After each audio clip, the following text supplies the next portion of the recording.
Hello friends, आप सबका स्वागत है आपके फेवरेट चैनल इंग्लिश एजुकेटर पर। आज के इस वीडियो में मैं आपके लिए लेकर आया हूं साइनोनिम्स का ये सेशन जो सभी कॉम्पिटिटिव एग्जाम्स के लिए बहुत ही इम्पॉर्टेंट होने वाला है। तो ध्यान से देखिएगा और कमेंट्स में अपने राय देना मत भूलिएगा। तो आइए शुरू करते हैं आज का ये सेशन अपने पहले वर्ड से। हमारे इस सेशन का पहला वर्ड है, जैसा कि आप देख पा रहे होंगे, इंट्रेपिड।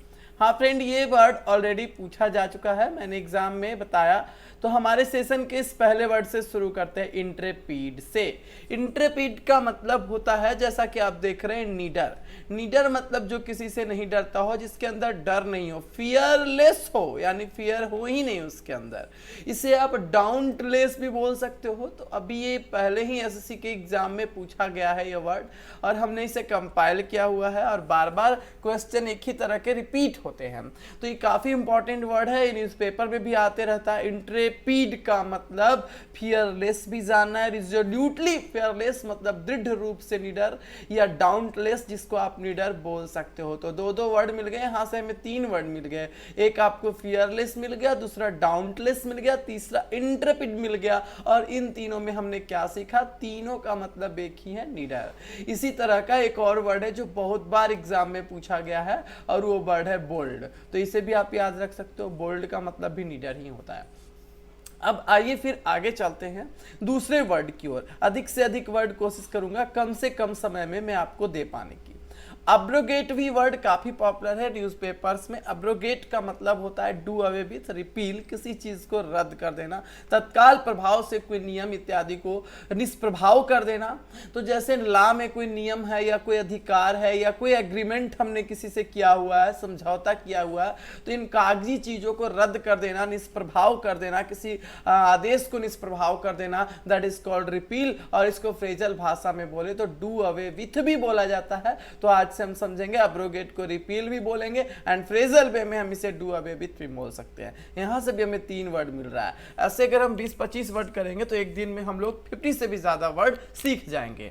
बस निरंतरता की जरूरत होती है, किसी भी चीज में लगातार बने रहने की जरूरत होती है, एक विश्वास की जरूरत होती है ना फ्रेंड्स।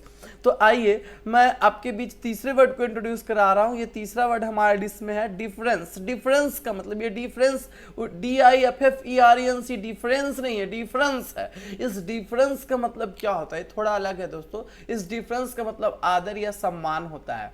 इसे आप रिस्पेक्ट बोल सकते हो, या किसी के प्रति आज्ञाकारिता का भाव रखना भी बोल सकते हो, विनम्रता का भाव रखना भी बोल सकते हो। पोलाइट सबमिशन, यानी विनम्रता के वजह से किसी के प्रति आज्ञाकारी होने का जो भाव होता है, जिसे हम सम्मान या किसी के प्रति आदर का भाव भी कह सकते हैं, उसी भाव को डिफरेंस भी बोल सकते हैं, उसी भाव को पोलाइट सबमिशन भी बोल सकते हैं, और उसी भाव को रिस्पेक्ट भी बोला जा सकता है।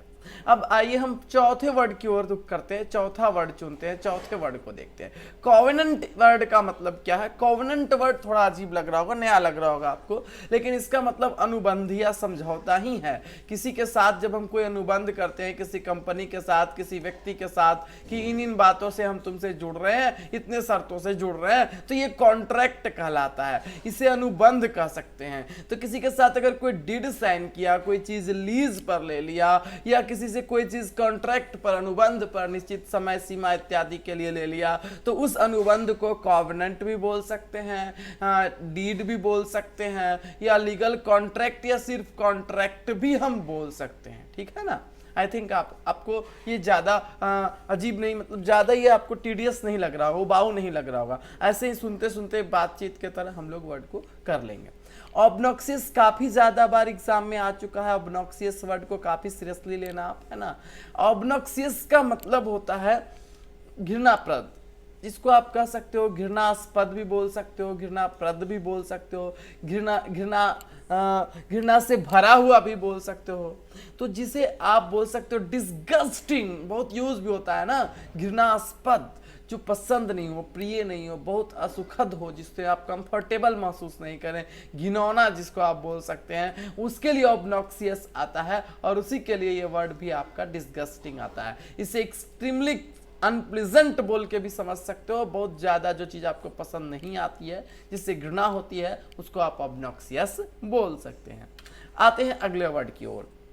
The next word in our list is, हमारे लिस्ट में जो अगला वर्ड है वो अगला वर्ड होने वाला है हमारा प्रोलिफरेट। माफ कीजिएगा, जस्ट अ मिनट।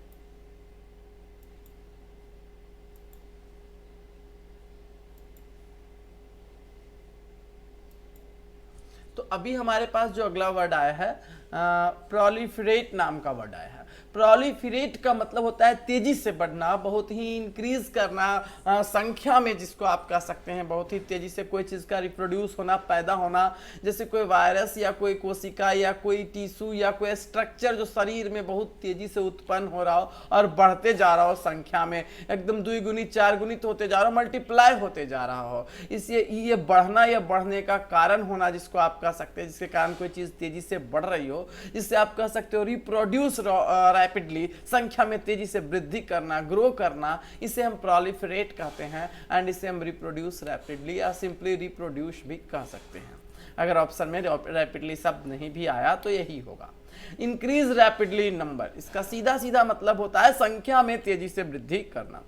पैराडॉक्स शब्द का मतलब क्या है? पैराडॉक्स को आप इस वर्ड से बेहतर समझ सकते हो, पजल, पहेली, जिसको आप उधेड़ बुन कह सकते हो, जो एक नज़र में समझ नहीं आया, जिसमें माथा आपका घिसे, जिसमें आपको लगे कि नहीं सोचना पड़ेगा, अरे भाई इसका क्या मतलब हो रहा है, जिसको देखने के बाद सोचने विचार करने के लिए आप मजबूर हो जाएं। ए सीमिंगली अब्सर्ड और कॉन्ट्राडिक्टरी स्टेटमेंट, पहले नज़र में तो आपको ये बेतुका लगेगा। अब्सर्ड का मतलब लगेगा यार सेंसलेस है, इसका कोई सेंस ही नहीं निकल रहा है। तो जो सेंसलेस होता है उसको अब्सर्ड बोलते हैं। ये वर्ड भी ख्याल रखना आप कि एब्सर्ड जो है वो सेंसलेस यानी बेतुका का सेंस देने वाला एक वर्ड है। तो अगर आप बेतुका कर रहे हो तो ये एब्सर्ड हो रहा है। तो ऐसा कोई वर्ड या कॉन्ट्राडिक्टरी स्टेटमेंट, मतभेद उत्पन्न करने वाला स्टेटमेंट, जिसको आप सुनने के बाद जिसमें विवाद उत्पन्न हो जाए, तो बेतुका या विवादास्पद वैसा कोई स्टेटमेंट या प्रोपोजिशन, बात बीच किसी का बीच वेन इन्वेस्टिगेट, लेकिन जिसको जब ध्यान से इन्वेस्टिगेट किया जाए, जांच पड़ताल करें, तो may prove to be well founded और ट्रू, तो समझ में आए कि नहीं नहीं इसका तो अच्छा मतलब निकल रहा था, ये तो सब सही था। तो पजल ही तो होता है, पहेली है ना, उल्टा सीधा। जैसे हम लोग बोलते हैं ना कोई भी चीज को और उसको उसका कोई अर्थ निकल रहा होता है तो हम बोलते हैं कि ये पहेली थी, सीधी बात नहीं थी, समझ में नहीं आई, घुमा फिरा कर बोला गया था। पहेली को पजल भी बोल सकते हो और पहेली को पैराडॉक्स भी बोल सकते हो। उसी पहेली को पजल यहाँ बोला गया। कॉलोसल काफी ज्यादा इंपॉर्टेंट वर्ड है, इसको तुम सीरियसली लेना भाई, ये बहुत ज्यादा एग्जाम में पूछा जा चुका है ऑलरेडी। कॉलोसल वर्ड का मतलब सुन लो भाई, इनॉर्मस होता है। इनॉर्मस मतलब बृहत, विराट, बहुत बड़ा, जैसा कि यहां से समझ लो एक्सट्रीमली लार्ज, ग्रेट, मैसिव, जिसको आप बोल सकते हो। तो आप कॉलोसल का मतलब मैसिव बोल सकते हो, इनॉर्मस बोल सकते हो, बहुत बड़ा बोल सकते हो, इसको आप ह्यूज भी बोल सकते हो, विशाल बोल सकते हो। तो कॉलोसल का मतलब इनॉर्मस, प्रचुर, ठीक है। एग्जॉर्बिटेंट भी इसे बोला जा सकता है। एग्जॉर्बिटेंट का मतलब भी बहुत बड़ा, बहुत ज्यादा, प्रचुर होता है। तो जब आप एग्जॉर्बिटेंट बोल रहे हो, ह्यूज बोल रहे हो, मैसिव बोल रहे हो या इनॉर्मस बोल रहे हो, कोलोसल बोल रहे हो, तो कहीं ना कहीं आप एक्सट्रीमली लार्ज, ह्यूज या ग्रेट की बात कर रहे हो। ये भी काफ़ी आसान सा शब्द है, हमारे डेली लाइफ में यूज होता है। हम लोग बिगिनिंग शब्द तो यूज करते हैं। बिगिनिंग का मतलब होता है शुरुआत, और उस बिगिनिंग के अलावा मैथ्स वगैरह में हम लोग अक्सर जो है सो ऑरिजिन शब्द, मूल बिंदु को ऑरिजिन बोलते हैं। हम ये सब भी बहुत यूज करते हैं। और इसी को आप आज से इंसेप्शन भी जानो, को रिलेट कराओ, तब वर्ड याद रहेंगे। पहले से जो वर्ड जानते हो उससे जोड़ो, तब याद रहेंगे। अब हमें बिगिनिंग पहले से पता है तो हम इंसेप्शन को बिगिनिंग याद करेंगे। ऑरिजिन हमें पहले से पता है तो इंसेप्शन को ऑरिजिन याद करेंगे। द एस्टैब्लिश स्टार्टिंग पॉइंट भी याद कर सकते हैं, इंसेप्शन को हम स्टार्टिंग पॉइंट भी बोल सकते हैं। आप फिर इस्टेब्लिशमेंट भी बोल सकते हैं। इस्टेब्लिशमेंट का मतलब स्थापना होती है, शुरुआत होती है। किसी एक्टिविटी या किसी संस्थान का स्टार्टिंग पॉइंट को या शुरुआत को या स्थापना को या ऑरिजिन को या बिगिनिंग को ही हम इंसेप्शन बोल सकते हैं। ये सारे वर्ड साइनोनिम हो गए। ग्रैंड शब्द तो आपने सुना ही होगा, भव्य होता है इसका मतलब, और उसी ग्रैंड शब्द से ग्रैंडुअर बन गया। तो ग्रैंडुअर का मतलब तो भव्यता होगा ना, और इसी भव्यता, चमक दमक को स्प्लेंडुअर भी बोल सकते हैं, और इम्प्रेसिवनेस भी बोल सकते हैं। जिस किसी चीज का कोई प्रभाव या भव्य लगता है तो उसका हम लोग पर इंप्रेशन पड़ता है, तो इनसे इम्प्रेसिवनेस भी बोल सकते हैं इसे। और किसी चीज की, खासकर किसी चीज की जो अपीयरेंस है, रूप, शक्ल या स्टाइल है, उसका जो चमक दमक चमक है उसी को हम ग्रैंडुअर या भव्यता बोलते हैं, इसे हम वैभवता भी बोल सकते हैं। तो ये सारे इसके साइनोनिम्स हो गए। ग्रैंडुअर का साइनोनिम्स यहाँ मिसिंग है, मैं बता देता हूँ कि इसका क्या साइनोनिम्स यहाँ पर था। इसका साइनोनिम्स था मैग्निफिकेंस। मैग्निफिकेंस वर्ड का मतलब भी भव्यता होता है, वैभव होता है। तो ग्रैंडुअर का स्प्लेंडर एक साइनोनिम्स तो यहाँ हो गया। दूसरा आप कह सकते हो इम्प्रेसिवनेस, अपीयरेंस और स्टाइल जिसको कह सकते हैं, और इम्प्रेसिवनेस, स्प्लेंडर, ये दो तो हुए ही। और इसके अलावा मैंने आपको बताया मैग्निफिकेंस, भव्यता के लिए एक और वर्ड ये सही रहेगा। अब तक हम लोग 10 वर्ड जरूर देखे हैं, लेकिन गौर से करेगा दोस्त तो ध्यान दें हम लोग इस चीज को, तो इस 10 वर्ड के थ्रू हम लोग कम से कम अभी 30 वर्ड या इससे भी ज्यादा सीख चुके हैं।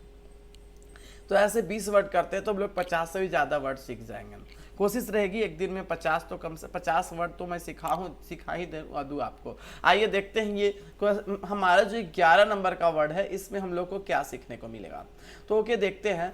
ट्रैम्प शब्द है यहाँ पर हमारे लिए, जो शब्द है वो है ट्रैम्प। ट्रैम्प शब्द को हम लोग देखेंगे अभी। Sorry for interruption.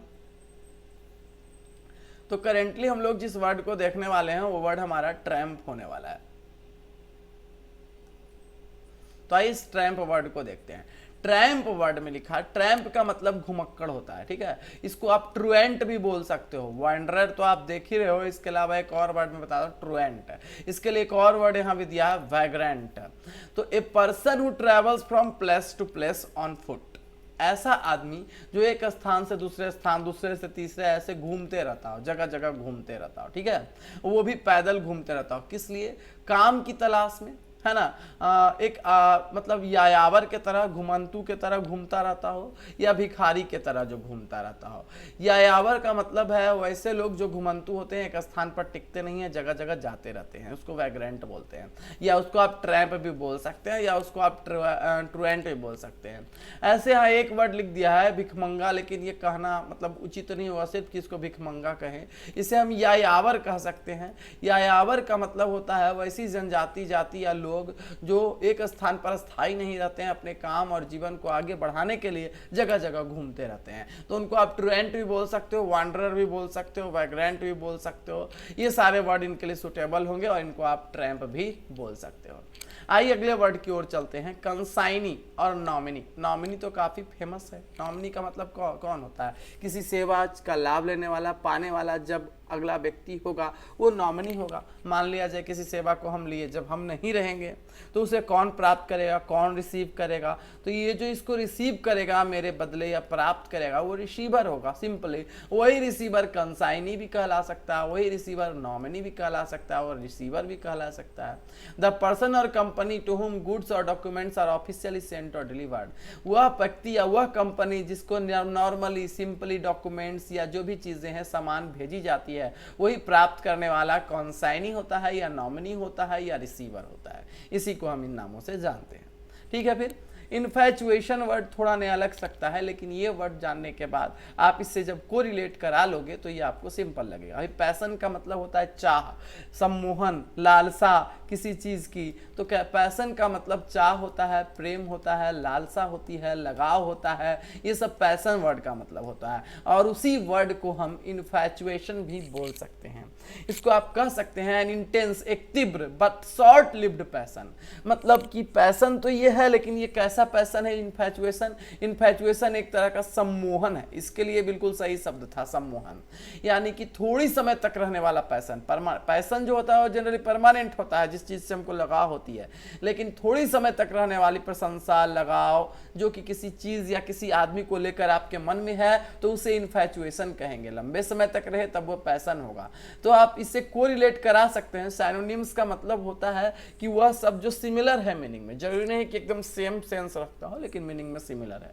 तो out of the 4 option exam में यही लगाए गए, क्योंकि वहां पर यही उपलब्ध हो पाया है ना। तो इन्फैचुएशन का नियर बाय मीनिंग कौन दे पाएगा? पैशन। जैसे कि ब्यूटीफुल प्राय है ना, सुंदर किसी भी चीज को व्यक्त करने के लिए होता है, उसी तरह से हैंडसम भी सुंदरता का ही भाव को व्यक्त करता है। तो ब्यूटीफुल से मिलता जुलता मीनिंग जो है वो हैंडसम दे पाता है। हालांकि दोनों के सेंस थोड़े अलग हो जाते हैं, लेकिन साइनोनिम्स के लिए सिमिलर मीनिंग होने के कारण ब्यूटीफुल को हैंडसम से रिलेट कराया जा सकता है। प्लीजिंग द सेंसेज और माइंड एस्थेटिकली, जो भावनात्मक रूप से जो है सेंस को और माइंड को जो है वो क्या करता हो, शारीरिक रूप से हमें खुशी देता हो, प्लीज करता हो, तो उसे हम सुंदर कह सकते हैं। और इस सुंदर को हैंडसम बोल सकते हैं और ब्यूटीफुल बोल सकते हैं। मोमेंट भर रहने वाला, मोमेंट मतलब क्षण, तो जो जिस क्षण के लिए, जो जिस क्षण से संबंधित हो, जिस क्षण को रिलेट कराता हो, वो उस क्षण के लिए, उस क्षण की जो विशेषता बताता हो, तो किसी क्षण को जो महत्वपूर्ण बनाता हो, ऐसे समझ लो, उसे मोमेंटस कहेंगे। और इसीलिए मोमेंटस को रिलेट करा लो किससे, इंपॉर्टेंस से। ऑफ ग्रेट इंपॉर्टेंस और सिग्निफिकेंस, बहुत ही अधिक महत्व का, ये इंपॉर्टेंस और सिग्निफिकेंस फिर साइनोनिम्स हो गए, दोनों का मतलब महत्व ही होता है। Specially in having a bearing on future events, भविष्य में जो कोई घटना होने वाली है उस पर ये जो काफ़ी अच्छा प्रभाव डाले, उसके लिए जो काफ़ी महत्वपूर्ण हो, तो उस महत्वपूर्ण को हम लोग मोमेंटस या सिंपली इंपॉर्टेंट भी बोल सकते हैं। अब तक हम लोग 15 वर्ड सीख चुके हैं और 15 वर्ड के माध्यम से आई थिंक हम लोग 30 से भी ज़्यादा वर्ड सीख चुके हैं। 30 तो ज़रूर सीख चुके हैं, इसके अलावा हम लोग और भी सीखेंगे। अभी ये सीखने का क्रम जारी रहेगा। तो क्यों ना हम क्यूबर वर्ड को देखें। क्यूबर को आप सिंपली समझ लो वाइब्रेट, है ना। वाइब्रेट वर्ड काफ़ी पॉपुलर है। वाइब्रेट तो हम लोग जानते ही हैं, वाइब्रेट का मतलब कंपन होता है, कांपना होता है। इसी वाइब्रेट को आप डर से कांपना जिसको आप कह सकते हो, उसको भी आप ट्रेम्बल भी बोल सकते हो और क्यूबर भी बोल सकते हो, और या कांपना को आप वाइब्रेट भी बोल सकते हो। लेकिन डर का भाव हो जाने के बाद वाइब्रेट तो डर की भाव को व्यक्त नहीं कर पाता, सिर्फ कंपन को व्यक्त कर पाता है। लेकिन डर का भाव जब उत्पन्न हो जाता है कंपन में, तो उसे ट्रेम्बल या क्यूबर से दर्शाया जा सकता है। ट्रेम्बल और शेक विथ लाइट रैपिड और मोशन, कह रहा है ना, क्यूबर का मतलब होता है थरथराना, थोड़े थोड़े मोशन से या तेज मोशन से थरथराना, इसे हम क्यूबर बोल सकते हैं। स्लाइट ट्रेमरिंग मूवमेंट और साउंड, थोड़ा सा थरथराने वाला आवाज या मूवमेंट को भी हम क्यूबर बोल सकते हैं। मतलब कांपना को आप क्यूबर बोल सकते हैं, चाहे किसी भी रीजन से हो। लेकिन खास करके किसी स्ट्रॉन्ग इमोशन के वजह से भी अगर कोई कांपता हो, तो व्यक्ति को ट्रेम्बल, अगर व्यक्ति कोई ट्रेम्बल करेगा तो उसे इमोशन से कांपने का कारण भी हम क्यूबर बोल सकते हैं या ट्रेम्बल बोल सकते हैं। और किसी वस्तु में कोई मोशन के कारण ट्रेम्बलिंग हो रही है तो उसे हम वाइब्रेट भी बोल सकते हैं। एडुलेशन काफ़ी यूज होने वाला वर्ड है हमारे डे टू डे लाइफ में।